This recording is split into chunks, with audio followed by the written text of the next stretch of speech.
நம்ம சேனல்லேருந்து தொடர்ந்தாப்பெல்லாம் நீங்கள் வீடியோக்களை பார்க்க நினச்சிங்கன்னா இதுவும் நம்ம சேனலை சப்ஸ்கிரைப் பண்ணிங்க கீழே பெல் சிம்பிள் இருக்கும் அதையும் கிளிக் பண்ணிங்க. சரி வாங்க நம்ம வீடியோக்குள்ளே போகலாம். வணக்கம் நண்பர்களே. ஹோட்டல் முதலாளியின் மாப்பிள்ளை 500 ரூபாய் நோட்டை ஒன்றை அசல் நோட்டு போல தத்துரமாக ஜெராக்ஸ் செய்து கொண்டான்.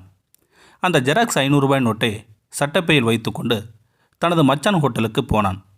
கல்லாவில் இருந்த மச்சானிடம் சிறிது நேரம் பேசிவிட்டு பையில் இந்த ஜெராக்ஸ் 500 ரூபாய் நோட்டை எடுத்து மச்சானிடம் கொடுத்து, மச்சான் இதை கொஞ்சம் வைத்து கொள்ளுங்கள், நான் பிறகு வந்து வாங்கிக் கொள்கிறேன் என்று சொல்லி அவரிடம் கொடுத்து விட்டு போய்விட்டான்.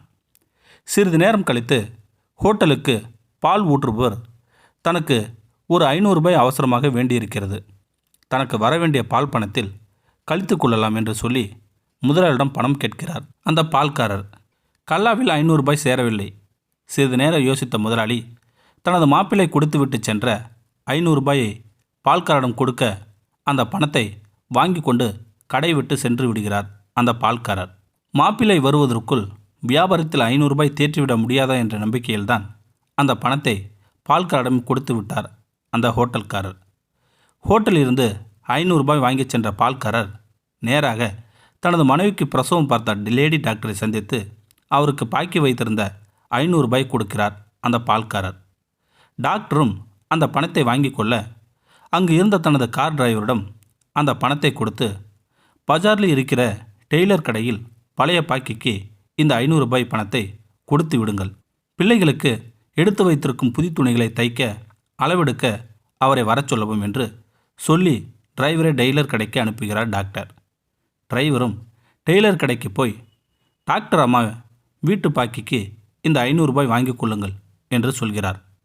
வீட்டில் பிள்ளைகளுக்கு புது துணி அளவெடுக்க வர சொன்னார்கள் என்று தகவல் சொல்லிவிட்டு நகர்ந்து விட்டார் டிரைவர். காஜா பையனிடம் கடையை பார்த்து கொள்ளுங்கள் என்று சொல்லிவிட்டு டிரைவர் கொடுத்த 500 ரூபாய் எடுத்துக்கொண்டு ஹோட்டலுக்கு கிளம்பினார் டெய்லர்.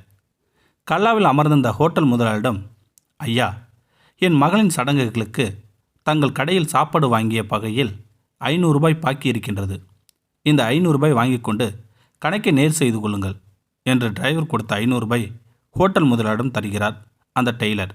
சரி, அப்படியே செய்து கொள்ளலாம் என்றபடியே 500 ரூபாயை வாங்கி வைத்து கொண்ட முதலாளி அதை கல்லாவில் தனியே ஒரு டப்பாவில் போட்டு வைக்கிறார் அந்த முதலாளி.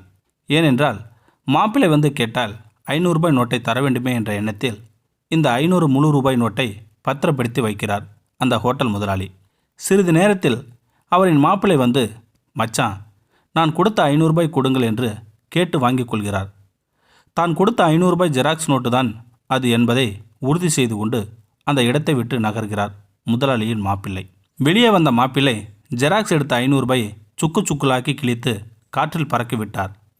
இந்த 500 ரூபாயை ஒரு சுற்று வந்ததில் நடந்தது என்னவென்று கொஞ்சம் பார்ப்போம். முதலாளி பால்காரனுக்கு கொடுக்க வேண்டிய 500 ரூபாய் பாக்கி கணக்கு நேராகிவிட்டது. அதே போலவே பால்காரன் டாக்டருக்கு கொடுக்க வேண்டிய கடன் நேராகிவிட்டது. அப்படியே டாக்டர் டெய்லருக்கு கொடுக்க வேண்டிய கடன் நேராகிவிட்டது.